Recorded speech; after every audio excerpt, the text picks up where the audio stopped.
Hello বন্ধুরা, আজ আমি আপনাদের নিয়ে যাচ্ছি এক স্বপ্নময় জায়গায়, লেক লুইস, যা কানাডার অ্যালবার্টা প্রদেশে ব্রাফ ন্যাশনাল পার্কের বুকে অবস্থিত। সকালটা শুরু হয়েছিল একদম শান্ত আবহাওয়া দিয়ে। ব্রিটিশ কলম্বিয়ার গোল্ডেন শহর থেকে আমরা যাত্রা শুরু করি।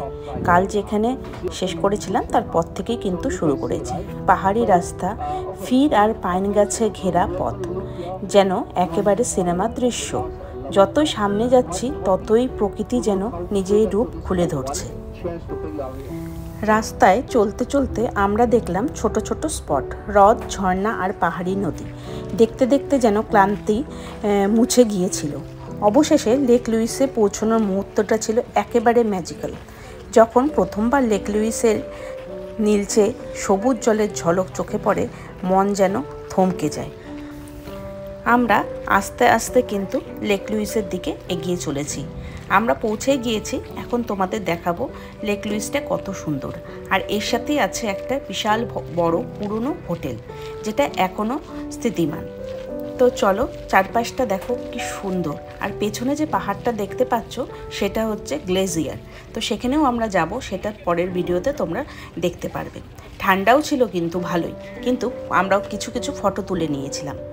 চারপাশে সুউচ্চ বরফে ঢাকা পর্বত, নিচে শান্ত অথচ গভীর হ্রদ, আর তার পাড় ঘেঁষে দাঁড়িয়ে থাকা শতবর্ষ পুরনো ফেয়ারমন্ট চেটো হোটেল। এর পুরো দৃশ্যটাই যেন কোনো রূপকথার বই থেকে উঠে আসা।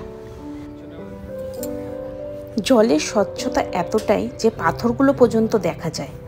আর যখন সূর্যের আলো পড়ে জলে, তখন গোটা লেকটা যেন সবুজ নীলের মাঝে রংধনুর ছোঁয়া পায়। আর একটা মজার কথা জানো, ব্যাপার হলো লেকের আশেপাশে হাঁটার জন্য তৈরি করা হয়েছে সুন্দর ট্রেল। এই সুন্দর ট্রেল ধরে হাঁটলে পরে পুরো লেকটা কিন্তু ঘোরা হয়ে যায়। এই দেখো, আমি এখানে বসে কিছু ভিডিও আর ফটোস কিন্তু নিয়ে নিচ্ছিলাম। তোমাদের এই লেকটা কেমন লাগলো আমাকে কিন্তু অবশ্যই কমেন্টে জানিও। তোমাদের কমেন্টগুলো পড়তে আমার কিন্তু ভীষণ ভালো লাগে। তোমরা অবশ্যই কিন্তু কমেন্ট করো। আর একটা কথা তোমাদের বলি, তোমরা যদি কখনো কানাডাতে আসো তাহলে কিন্তু লেক লুইস মিস করো না, কারণ এখানে এক এক ঋতুতে এক এক রকম রূপ দেখতে পাওয়া যায়। যেমন ধরো ঠান্ডার সময়, সেই সময় এই লেক লুইসটা পুরোটা বরফে ঢেকে যায়, সাদা বরফের চাদর যেরকম মনে হয় সেরকম। আবার এই গরম পড়ার শুরুতেই বরফগুলো সব গলে গিয়ে দেখো কত সুন্দর একটা রূপ নিয়ে। তো সুন্দর এই লেক লুইসটা অবশ্যই তোমরা কিন্তু ভিজিট করো। এরপর কিন্তু আমরা এখানে অনেকটাই সময় কাটিয়েছিলাম, অনেক ভিডিওস করেছি, অনেক ফটো তুলেছি, আর চারপাশটা ভালোভাবে উপভোগ করেছি। তো মোটামুটি ঘোরাঘুরি শেষ করে এখন সবার খিদা পেয়ে গিয়েছে। তো আমরা এখন এখানেই কিন্তু লাঞ্চ করে নেব। তো ঘোরাঘুরি শেষে আমরা এখন চলে যাব লেক লুইসের আইকনিক ফেয়ারমন্ট হোটেলে, যেই হোটেলটার কথা তোমাদের আমি বলেছিলাম। অনেক পুরনো হোটেল এটা, কিন্তু খাবারের স্বাদের কোনো তুলনা নেই। তো আমরা এখান থেকে বেশিক্ষণ না, এর ভেতরেই লেক লুইসে যে আমরাও কিন্তু পৌঁছে গেছি। পায়ে হেঁটে 2-3 মিনিটের মতো লাগে। হোটেলটা দেখো কতটা সুন্দর আর কতটা ক্লাসি। এর ভেতরটা দেখলে আরও অবাক হবে। তো চলো ভেতরে যাই।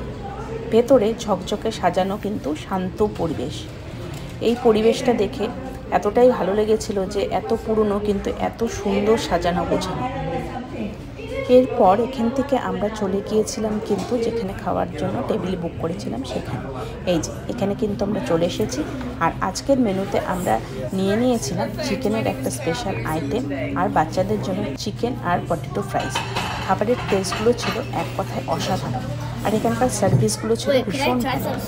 এইভাবে দারুণ খাওয়া দাওয়ার মধ্যে দিয়ে শেষ করলাম আজকের এই ব্লগটি। ভালো লাগলে লাইক, কমেন্ট আর সাবস্ক্রাইব করো। আর ভালো থেকো সবাই। আবার দেখা হবে নতুন কোনো একটা প্রাকৃতিক সৌন্দর্য নিয়ে। ততক্ষণের জন্য সবাই খুব ভালো থেকো, সুস্থ থেকো, সাবধানে থেকো।